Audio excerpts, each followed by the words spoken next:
All right, we are going to go ahead and get started. I imagine that many of you have questions for Phil, and so I want to give him as much time as we possibly can. First and foremost, happy Asian American and Pacific Islander Heritage Month, everyone, and also happy Friday. My name is Sawi Manusope. I work as a digital communication specialist with the strategic communications team. But today I get to introduce you all to Philip Waisen, who agreed to present on his homeland and his culture, Papua New Guinea. If you have not met Phil yet, he is a farm advisor, specifically in vegetable crops for Riverside and Imperial counties down here in Southern California. And Phil is based out of the Palm Desert office in Riverside County. So based on feedback that we received last year during our Asian American and Pacific Islander Heritage Month series, we learned that many of you are really interested in hearing from your employees and learning about them on a more personal note. And Phil was gracious enough to agree to present on his homeland and share a little bit about his culture. So Phil, I'm going to give it over to you. And if you folks have questions, please feel free to throw it into the Q&A, and we will actually address them as the presentation is going on. So Phil, if you want to start sharing your screen, please feel free. And thank you for celebrating API Heritage Month with us. Thanks, Sawi, and thanks AAPI, organizing committee to, I guess, invite me. And I'm excited to actually share my culture, language, and food agriculture. So that's basically what I will be talking about. So yeah, I'm from Papua New Guinea. That's South Pacific Island country, and our flag, gold, red, black, and white stars. So red, black, and yellow, they are, represent three main languages out of the 800 plus languages we speak, not dialects, but languages. So these are the main official languages, three of them. So Tok Pisin, English, and Motu. And these five stars represent, I guess, our five colonies, German, Netherlands, Australia, and so on. So just a brief background. So I'll be talking about PNG's, culture, language, food, and agriculture. So, it's a culturally diverse. I don't think I'll cover everything, but I'll give us kind of a snapshot of, overall culture in PNG. So Kehuo means, in my own Kamano Cafe language, is called, is say hi or welcome. And we're actually going to learn a little bit of that. So that's me standing on the left. And so Kamano Cafe is spoken by, I think, 60,000 people. And so just a few words, Kehuo is like hello, for single, like a singular for a single person. But there's a dual part of it where you say Kehio to two people. So Kehio with that glottal stop. So literally it means you two say something. It's like a demand or like a command, but that's how we say. And then there's a plural form, Kehiho. Kehiho means you three or more people say something. So, but generally, like hello is Kehuo. So that's, I guess, what I put in the first slide. And then bye is, which also may mean okay or enough. It's hanki or ha'anki with that glottal stop.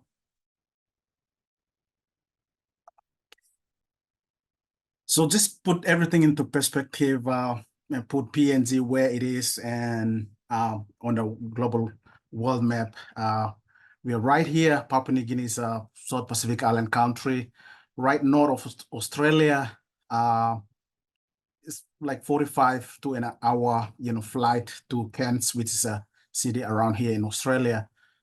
And we share the land border with, Indonesia. And so you can see we are in the center of kind of a bridge between Pacific Island countries and Asia, and also kind of Western world. So we're in the middle. So we have a land border running down share. So just like US is southern border, we don't have the physical barrier. So it's, terrain, rugged terrains, but there are, border posts, here and there. They just take care of. But there are some illegal trades, from Indonesia coming in and stuff. But, that's what it is. And we just try as much as possible to contain. And so it is known to be as far as the biodiversity, we are, I guess the most deep, we have a deep rainforest in Papua New Guinea. It's home to thousands of species. So in a Nature publication, that's the highest ranking science journal publication or journal. There's a publication in 2020 that says 13,634 vascular plant species, of which 68 is endemic. So we are just, floristically diverse, in the country, in the world. And having that, rainforest, we have what's the ecological significance? We are, I guess, part of, make up the global lung, I guess, if you like, to absorb or sequester greenhouse gas emission or carbon dioxide. So it's like we serve as a sink. So we I guess don't have the carbon emission, but we have net, or we are negative, I guess, so we can absorb, carbon dioxide generated by the developed, countries. So we that's, I guess, one of the roles our country play. And hopefully there's a carbon credit now, talks of carbon credit, coming out, and so hopefully we can get, some credits from having that rainforest to absorb carbon dioxide. And as far as cultural significance, forest, we found this is where we found food, medicine, and shelter. And so rainforest plays a huge, role in our culture. And recently we have threats due to, oil palm plantation, where the deforestation is occurring. We have extractive industries that's threatening our forest. Mining is a huge one, and of course logging. So those are the things that's kind of threatening our rainforest. And we are, our government is at least trying, putting some measures to, minimize that. So just compare California and PNG. So if you put a map of California on PNG, you see we are 9.2%, bigger than California. So that's actually 15,000 square miles. So you can see, but population-wise, of course, California is 39.9 million this 2024. And then we are 10.5 million people. So less than, 73% less than California. So we have, bigger land area, around 60 to 70 people per, square mile. So that we are, dispersed. So we think we are okay. And so, that's kind of a relative comparison. And just the naming of Port Moresby, that's kind of, I guess, exotic. So you can see Port Moresby is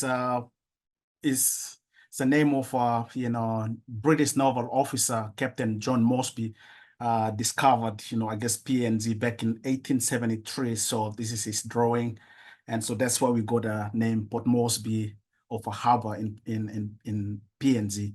So that's how we got the name Port Moresby. So total of I think 20 to 21 provinces that make up Papua New Guinea. So we have my province is Eastern Highlands here.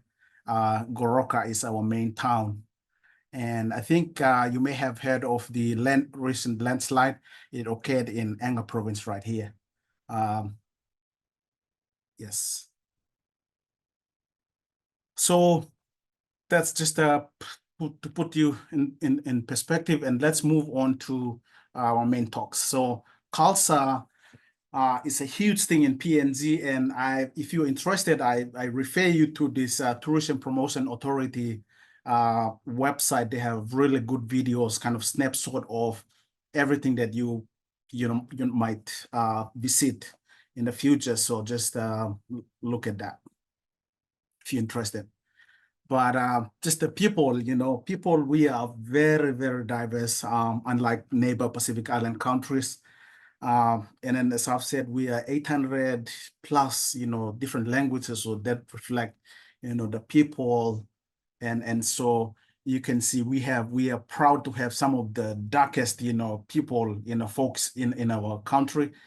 This is autonomous region of Bougainville. They are kind of got an autonomous status, so they'll eventually get the independence. But those are the folks in the islands, kind of neighboring Solomon Islands.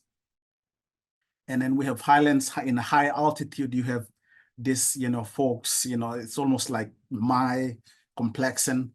And then down to the coast, you see kind of more lighter complexion folks, and so children and then just immersed in the culture. So it's just so much, culture, sharing, especially when we have um, what is it, cultural shows. Everyone comes with, their culture, and we just share. And so you will see a lot of pictures of different, attire, costumes, and face painting is one of them. And so you can say in United States, they said Minnesota is a land of state of 1,000 lakes, but PNG, it's a land of 1,000 tribes, and then that just reflect 800 plus different languages. So people, it's just diverse. So where do we live? So it's just only 20% of the folks, live in the coastal or urban centers. And this is Port Moresby. But the rest of, more than 80%, we are just in the remote area. And I grew up in, this kind of environment here.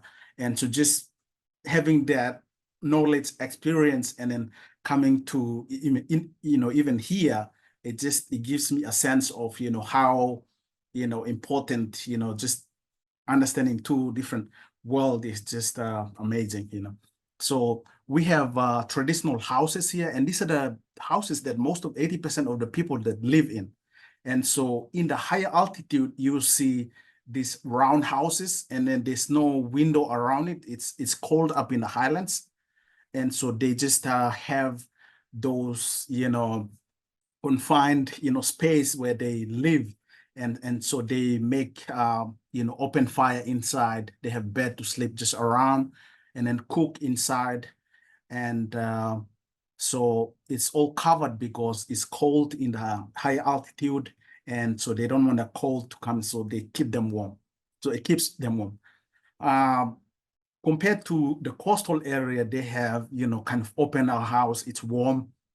They have windows for ventilation, airflow, and they have kind of on a high post. So in the coast, snake is a huge concern. Also, they are living on the coast. So if there's a high tide, then it can just comes underneath and not, getting into the house. So those are the reasons that they have, those differences. And so face painting, oh my goodness, there's something wrong up here, but yeah, this is East Sepik Province up in the northern side of the country. So they have really amazing face painting, carvings, crafts. And so crocodile is a huge I guess animal there that they can just carve it out, and then they use for various occasions. So they just carve out what they see is important for their culture. And then so this is called a house tambourine. The weddings up here are missing, but it's called a house tambourine, where ritual and initiation takes place. Just you're no longer a boy, you are a man, so you need to do this and that. So it's just the initiation transition from a teen, to an adult. So it just that happens right here in this house in the Pacific province. And this is the governor of Governor Bed. He's the current, governor for the province. And then we have, this is the current Prime Minister of Papua New Guinea, James Marape. So he has this, headdress and just people, welcoming him. So this, painting craft is just reflected, put on the house, our Parliament House here. So it just culture is just, reflected on there. So, and then we have, carvings, and then also on our legal tender or the money or bills, we have, those, crafts, designs are just put on the money. So we still have, culture still, alive. On the buildings here, this is our library at the University of Technology where I went for my undergrad. So I'm standing right in front. So we have, paintings of those, different cultures, I guess, reflected. And then just traditional costumes and attire, different culture, they have their own, higher up in the altitude, this is theirs. And then in the binding area, mountain area of East New Britain province in Rabaul in the islands, we have this, fire dance. So people will be just jumping over the fire with their traditional attire worn. And so this is kind of a celebration of, new birth or, harvest of yam or fishing season. So it's just a celebration of many, many things. And here it's in my home country, province, Eastern Islands, Goroka, we have a mud men. So we have mud, just carved, and we just show that for, as our culture to show. And there's a group of people in Western Sundown province that they have, this is a kind of a, they call it it's a penis god. And then so it just, it just protects their, they wear this to cover their private parts.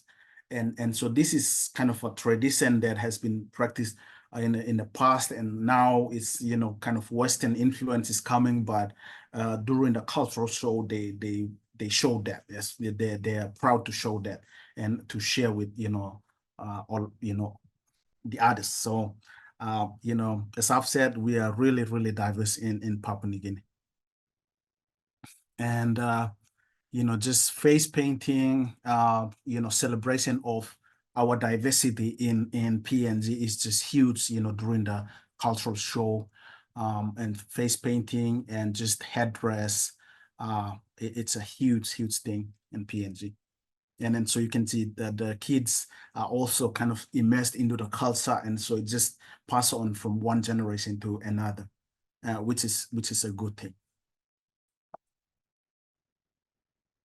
And so, Pacific Islanders, Sawi and others, we have kind of there's some things that are common, food, culture. And so we have, when Pacific Islanders, we get together, we just celebrate that. And so part of the reason that I was brought in the United States is because, as a cultural exchange student and funded by the East-West Center, through State Department. And I always thank taxpayers. So thank you for funding me to come study and share that culture with, the rest of the world. And so here, all the Pacific Islanders, we get together, just, share, just diversity and embrace that. And that's a really huge thing in the Pacific. And so here we have East-West Center Festival in Hawaii. I did my study in Hawaii almost 9-10 years there. So just continue to share that, culture in a kind of in different settings. And here I want to show you arts and crafts, and we call it bilum. This is hand woven bags, and so this is, we have it. It's right throughout the country, and I think you must have seen me wear the bilum. So I think I can show you. This is the one that on the top. So I just wear like this, and I just go around carrying my laptop, my property. And there are different bilums that I brought. I don't have a lot to share, but I can just show you. But this is like a hand woven. And so it's really just show how, skillful or, the woman, this is made by, older, like elderly, young women. So it's not by us, the men. So just the flag color of PNG. So it's just different things. So that's one thing I'm really proud of, and it's getting to like gain, visibility throughout, the world, tourists coming and embracing that, and just sharing and celebrate our culture. And we have September 16th is our anniversary, Independence, celebration day. So we just get together in Hawaii and elsewhere. We just celebrate that. And then so here is one of the balloons that is made using a bark. So these are kind of, the materials are made like brought in from elsewhere, like from Western, when Western influence comes. But before that, we have this bilum made. It's made from paper mulberry. It's, if you can look it up, it's a plant that we use to remove the, it's like a, bark, and we just remove the hot, strings, and then we weave it to make it, and we add some natural dye to make it. So those are, in the past that we do that. But now it's also a commodity that people just, sell it and make money out of. So it's a huge thing. I think this is just, there were tribal, fighting in the past, that, they have, these are the weapons that they use just to keep, they're more territorial, that, hey, don't come to my territory. So they try to protect their family and land and their tribe. And so that could be one of the reasons that we have, 1,000 tribes, because they are more territorial, that they're more protective to their land. But this weapon is a bow and arrow. And then this is the shield to just cover, and then like here, fight. But we use this for also not only for, kind of for tribal fighting and for kind of protection, but we use that to, hunt, for pigs and some other animals in the rainforest that we have. And then so here, this one is used to, for, to shoot a pig. And this one, so we call it a baresa. And then this one is a nagisa. We call it nagisa. It has like a hand. And then so, let's say it's like a top suit, that's a bullet. So so it just spread out that it can catch, whatever it's running. So just expand the target, I guess. So here I have a very, short video of, just the display of culture.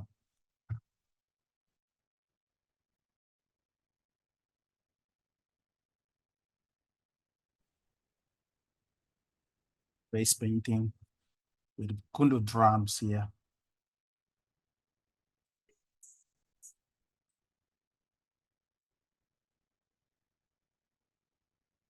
So that's also on a PNG Tourism Promotion Authority website that you can watch.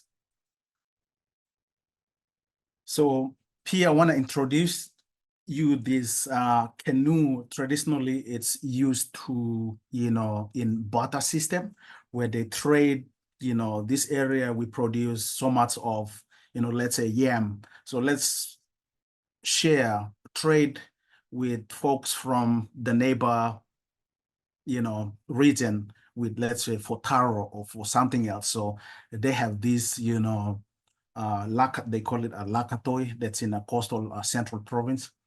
And then so they have this, a canoe, and so you can see here, it's like a material up here, and then they use the wind to blow. So they wait for the wind to blow, and then it can blow them to where they want to go. So it's not motorized. They go by wind. And so they just, load the harvest and then they can go to where they want to go. And then so that's a barter system in PNG. Now it's not so much with so much Western influence, but this has been going on for a while, and then we know that that's was happening before. This is the area in Enga province where the landslide that just happened that impacted people. So they have this traditional salt making. So just imagine back in the days that no salt was not a thing, and then so just cooking food without salt is just it's tasteless. So they have a salt pond here in Enga province, and then so they use specific trees, dried wood of like 3 to 4 species of trees. They just submit or just stick it like this in the pond. This is a salt pond, salty pond, where they leave it for 2 to 3 months, and then so the salt, I guess, accumulates or settles on those wood. They take it out and then they burn it, and then the ashes is prepared as a salt to use, and then they use that to trade with neighbor island neighbor provinces in the coast, like Pacific area, like Gulf and Western Province. They share, they exchange for, let's say, kina shell for salt, and so that's kind of a trade that's been going on. And then now they are embracing that. They show that in a salt making festival. So the second one will be occurring in August 15th to 16th this year. So just to showcase that culture. So this is the second time they're having that. And so this was the picture taken from the last festival. But that's been going on for a while, and then it just people find means and ways to survive. But now that Western influence is huge, that salts are brought in, this is no longer a practice, but we know we have that culture, tradition that has been going on for a while. So now moving on to language. Language I'm not going to talk a lot about, but I can just share a few slides. And so here we have, as I've said, we speak 800 different languages, and most of them, I would say, this is like more than 90% of them are not documented.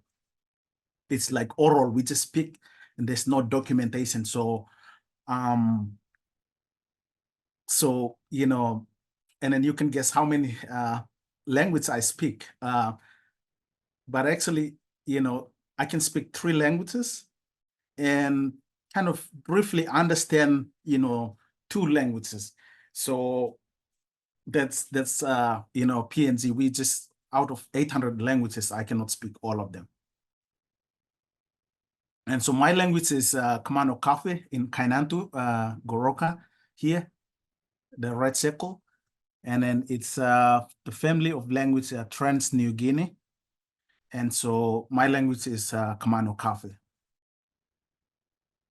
And so I started documenting when I was at the University of Hawaii at the linguistics department. So I started documenting, and then you can find out Kumano Cafe. That's me standing at the University of Hawaii linguistics website. And just few words and some songs.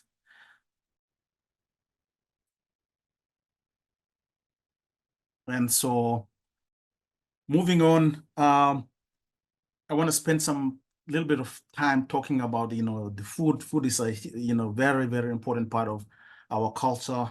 And, what are the, staple food crops that we eat almost on daily basis? And what are the crops that, we grow for export? So, yes. So, when I go home, I think that I like to first go to is food. Food is the main part. that I miss, living here. Since I came in 2012, it's more than 10 years. But I was, back and forth a couple times. I was home the entire 2021, so I was had a chance to, eat the food that I missed. But, one very important, some of my favorites I'm going to share. So here is this is a winged bean. It's a legume, and so we call it fagar. And this we eat, the pods, leaves, flowers, and then even the tubers or the fruits. And so we just stack it up with, the sticks so that they can climb up, exposed to the sun, photosynthesis. And so, but the part that I like is the roots, the tubers here. So it's just really, really, I would say it's a delicacy that I missed here. And so there's something that I look forward to when I go, maybe in January, I guess.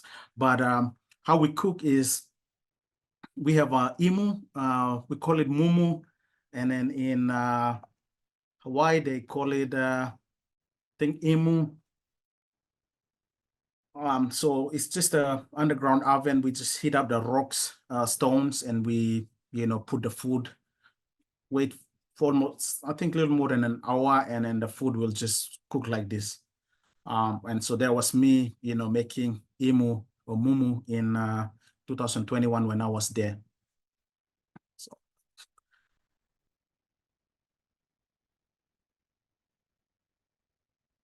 and so some of the pictures of, me making some of the traditional dish. So here this is a mushroom plant.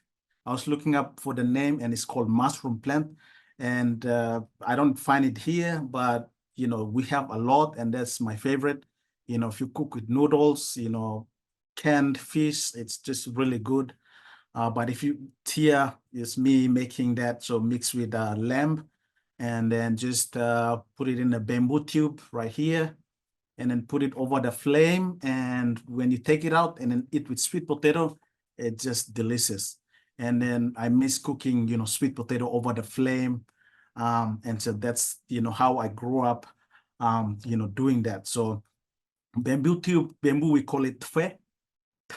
And so we just, one side is hollow and the other side is blocked. And so we just put the meat and all the veggies, and then we just put it over the flame and just cooks.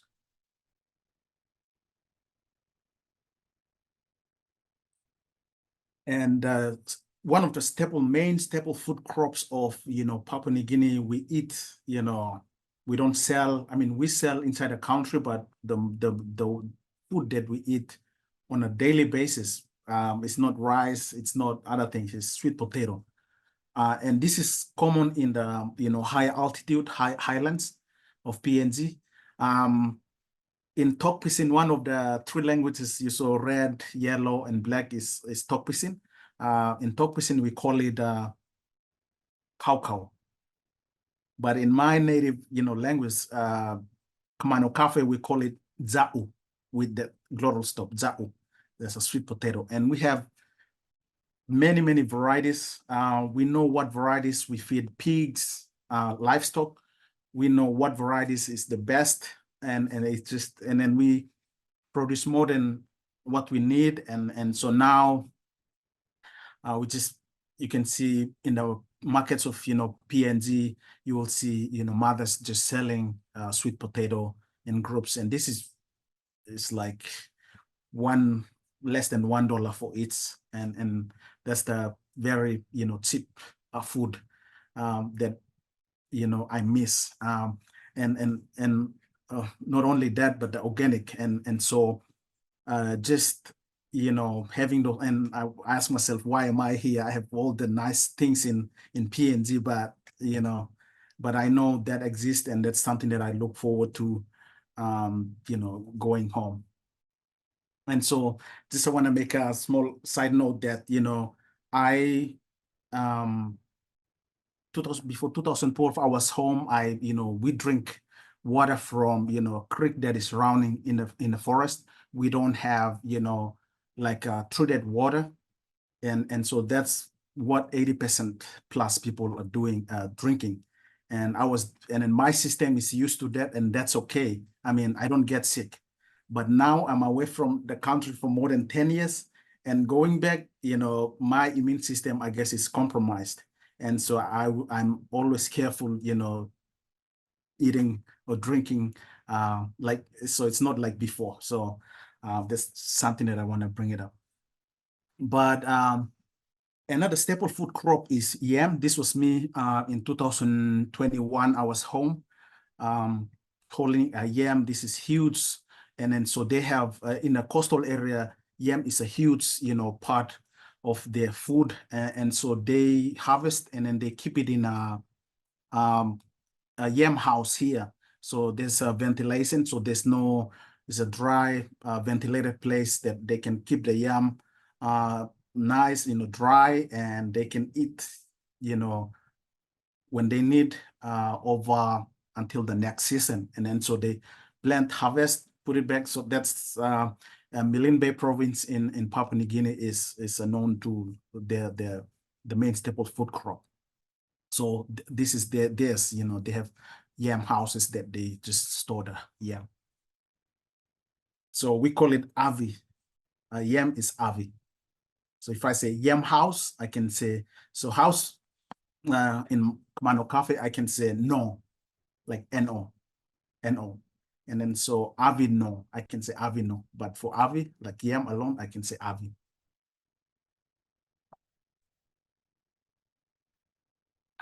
And then another staple food crop is banana. We call it kani, but there are different varieties of, plantain in PNG. And so my favorite, if you can see, it's right here, this one here. So this one is, you just put it over the flame, and it's not gonna take, very long. It just really quickly cooks, and you just eat, and it's soft and nice. But we have red bananas here that they are hard, and then we cream it with coconut, and it's just, delicious. So this was me last year, actually. I was home, and it was, I think, June I was home.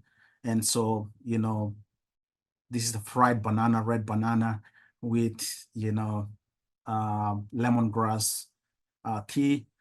And then here, that's papaya and banana. So, and then we have, this was during a funeral that we were there. And so pig is a huge part of the culture. So pig, you put, garden food, taro, banana, sweet potato with a pig, and then you just give it to, you just used for funeral processing.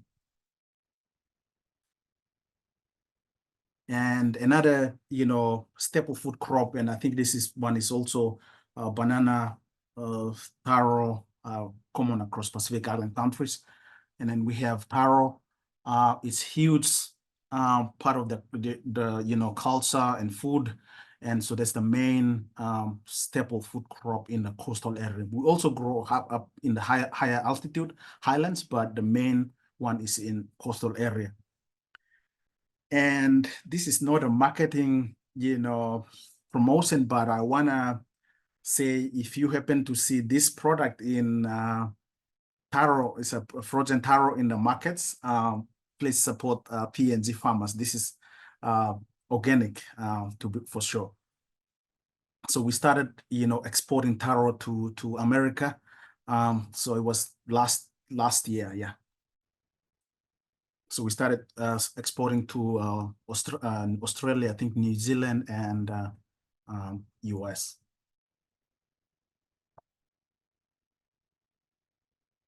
So now moving on from food crops to, what are our main, I guess, economic, crops, perennial tree crops that we grow for, money. So oil palm is an introduced crops, and I guess, and I call it's a culprit of deforestation.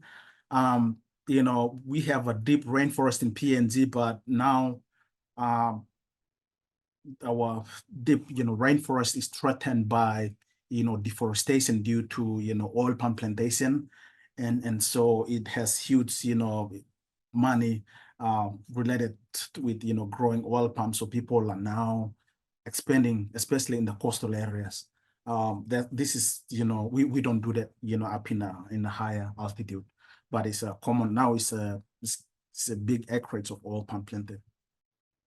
And then so here you see livestock, cattle integrating with oil palm. And another main cash crop is coffee. And then coffee is a huge, I guess, contributes it contributes significantly to economy of PNG. And again, we have we process coffee and sell it. It's not wide. We don't compete with growers, suppliers in Brazil and elsewhere, but we produce at least something that we can sell it. And then so also, if you happen to see this, please try out. So this is coffee. This is coffee in Hawaii, actually, a picture of me on Oahu.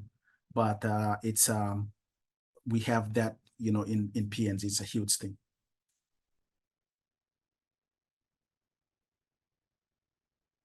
Okay, and then another cash crop is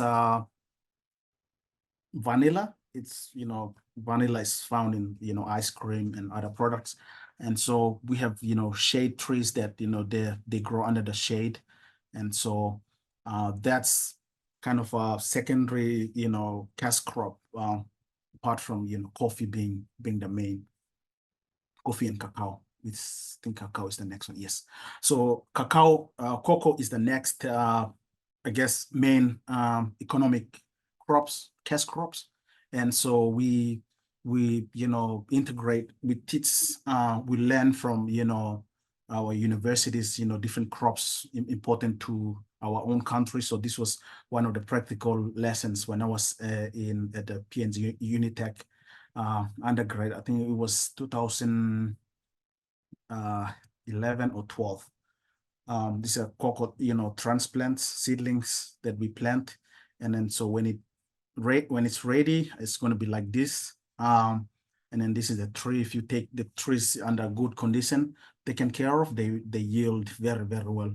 And then now the supply of cocoa is very low. Global supply is very low, and PNG farmers are, benefiting the most. I mean, so far that I had read from the news, they're getting good money out of, growing and selling. And so now all the cocoa farms in PNG are clean just because of that. But we sell, just beans. And now, SME, small businesses, local businesses are venturing into, finished products, chocolate. And so we have Karamui, cocoa chocolate bars here. So we don't want to only sell, beans, dry beans. We want to process downstream, process to chocolate that we can sell it. So it's going on now. So you may find chocolate bars from PNG in the wholesale or in the stores. And then so I think that's it. I have 35 slides. So, but if any questions, I will be happy to share. I know it's I cannot just just gave a snapshot of little things here and there in PNG, but Thank you so much, Phil. You covered quite a bit in our short time together, so thank you. Folks, we have about 15 minutes, so if you do have any questions, please send them in. Phil, we have a question regarding, can you explain a little more about the sources of these bright color paints that are used or that you showed in some of your images? so yeah, this bright colored paints for face painting, it's we have a a tree, kind of a shrub that it yields when there's a pod that it produces that it just the seeds are covered with kind of a gelatinous matrix around the seed, and then the paint, and so we just break that open, and then the seed, and then we just rub it on the face, and then also we use some of the soil, clay to do that, but mostly for that bright colored red paints from the tree, and I've seen one it's growing in Hawaii, but I don't see it here.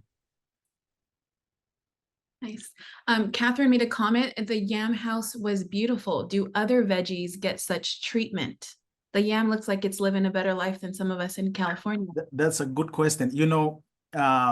Veggies, more like perishable, they just perish. They have short, shelf life. But, like yam, they have a very, long shelf life, and they just even extend it longer with, ventilated yam house. And so it just, they just extend the shelf life. And part of the reason is because we have yam being a staple food crop, so there's something we eat every day. I mean, we can live without veggie, but yam so we need to find means and ways to protect it, extend its shelf life, and so that's part of the reason we give better treatment to yam than veggies. Nice. Milt wants to know if you can talk a little bit more about the education system, what it was like for you to go from that system to graduate school in the US. Thanks, Milt. That's a great question. So, in PNG, it's the income sources are very, very limited. And now we have like bilums that I showed you, we sell in the market, we produce. And myself, I helped my sister Lydia to sell, my parents are kind of elderly. And so my sister steps in and then help with, generating income for our family. And so we would produce sweet potato, grow sweet potato, small veggies like, onions, ginger, uh, broccoli, cabbage, and then we just sell it in, centers like Lay and Port Moresby, and then we generate money. And I remember one time I was really sick, doing that, and my sister was really concerned, and so she had to, steam bath me, and then so eventually I recovered, but that was, just generating money to pay for the fees, to finish high school and then go to college.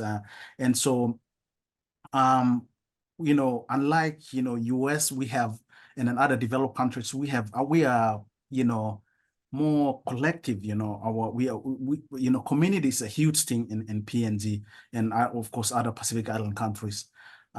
Here, I would say they're more individualistic, that they pursue, I mean, they just live on their own, but as we are collective, we live as a community. And so let's say if there's a funeral, um, we just come as a group. And so our social capital is huge in PNG. And so we just support one another, contribute, and so on, to farewell our, late, relative. So school fee is, it doesn't get that kind of attention as funeral and other, obligations, but, mostly it's parents, responsibility to raise money to come through this kind of system. And so when I went to university, it's like, 500 USD for the entire tuition, which, my parents cannot afford that. And so, my relative just step in, and then they just contribute to for me to finish school. And then when we go through that kind of hardship, we don't take studies for granted. We just really focused, and so we look for opportunities how we can help our parents. And then and then part of the reason that I applied for US South Pacific Scholarship, funded, administered by East West Center and funded by the State Department, that which was one of the recipients that came to Hawaii to study. So yeah, that's a thank you for that question. Thanks, Phil. If my taxes go to supporting students like you, I'm happy to pay taxes. I'll just say that right now. Thank you. We've got a few more questions coming in. Pam wants to know, is PNG somewhat protected from ag pests since it's an island? Is it, wait, I didn't get the question clearly. So is Papua New Guinea somewhat protected from and pests that would affect the agricultural industry since it's an island, since it's remote? Yes, that's I think that's a really good question. So, you saw the taro, that is frozen taro we ship to, US.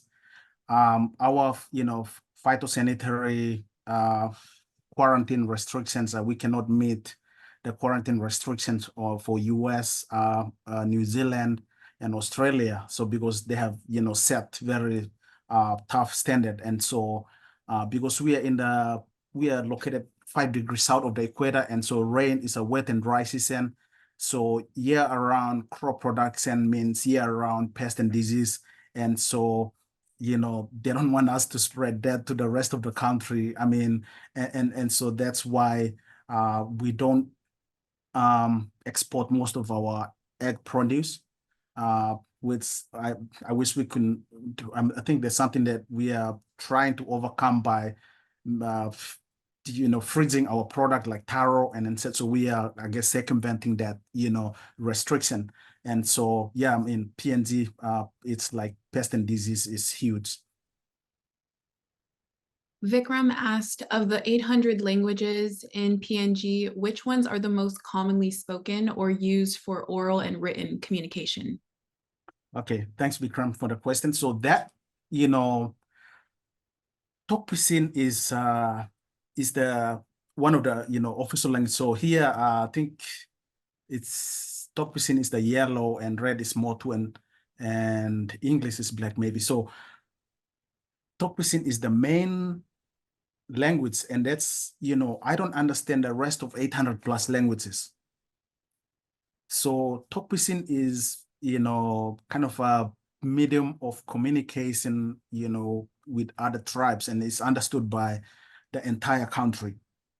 And so Tokpisin just came around during World War II era. And so it's just how the Allied forces in World War II, and I guess Japanese, that I think mostly Allied forces, because I can say it's a simplified language. It's a Tokpisin. So like example, you go where? It's like, where you going? It's just a very simple English. And so so I can say it's derived from English, and something that we speak. There's something that is now the main language that we speak. But of course, English is a main medium of instruction in all the schools. So going back to ag, Sonia wants to know, or Sonia says, I'm not an expert on this, but I understand that some of these big plantation crops, especially coffee, are being hit with serious disease issues in Africa. Are there any concerns about such diseases in Papua New Guinea? Yes, thanks for the question. I think we have the main disease I can tell you is coffee leaf rust. Is uh, that's the one that I think it just recently came to Hawaii. Hawaii is really, Department of Ag in Hawaii is very trying all their best to contain it. But in the US, I think that's where most of the coffee is grown. So, but it's already in Hawaii in 2019. But coffee leaf rust is a main concern. And then we also have an insect pest called coffee berry borer, CBB. That's the one is I think the more devastating than coffee leaf rust is CBB. And now we have Australia, New Zealand, programs just helping in building capacity building, local research stations, folks, workers to be able to address that. So but we are I guess managing that well. But coffee berry borer and coffee leaf rust are the main pests in PNG. Awesome.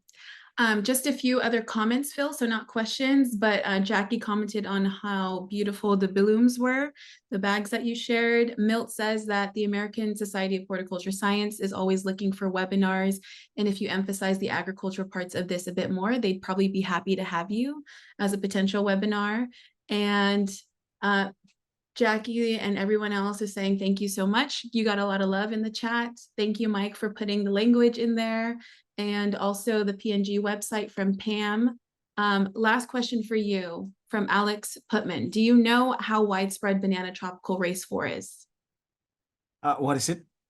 Do you know how widespread banana tropical race 4 is?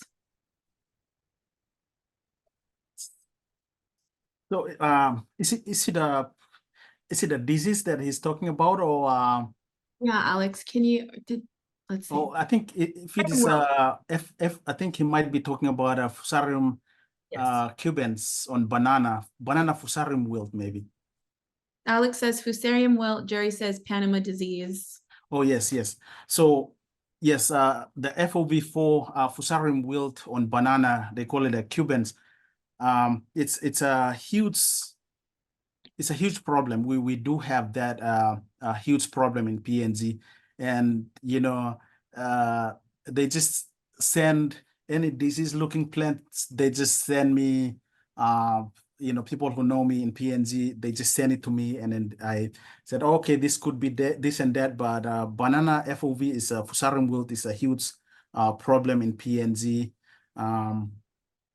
And one other thing on our cash crop, on cocoa, Phytophthora, I think Parmivora on cocoa is huge in PNG too. That's a fungal or micid disease in PNG on our cash crops. And now that I study, my major is nematodes. And now that I know more about nematodes, I don't know, I mean, there are problems, but they are hidden in the soil. So there's something that I will be looking into when I get back.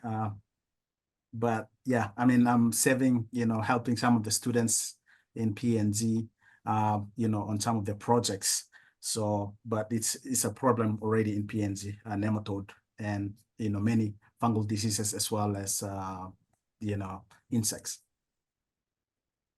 Phil, thank you so much for sharing. I know that you were so excited and so eager to do this today, so I really appreciate your time and your effort for making this happen. Folks, this is recorded and this will also be shared with folks next week. So if you want to revisit or if you want to connect with Phil, you can certainly find him. I'm sure he welcomes any other questions after this, but thank you for joining us during your lunch break to celebrate Asian American and Pacific Islander Heritage Month. Thank you, Phil. Thank you so much.